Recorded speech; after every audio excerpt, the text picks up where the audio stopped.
మొరటోడు అని వాళ్ళు వీళ్ళు ఎన్నెన్ని అన్న పసి పిల్లవాడు నవ్వాడు.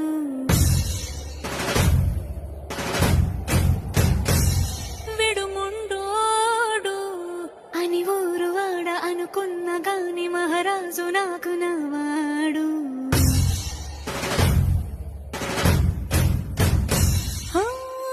మాట పెడుసైనా మనసులో వెన్న రాయిలా ఉన్నవాడిలోన దేవుడెవరికి తెలుసును నాకన్నా. సూసేకి అగ్గిరవ్వ మాదిరే ఉంటా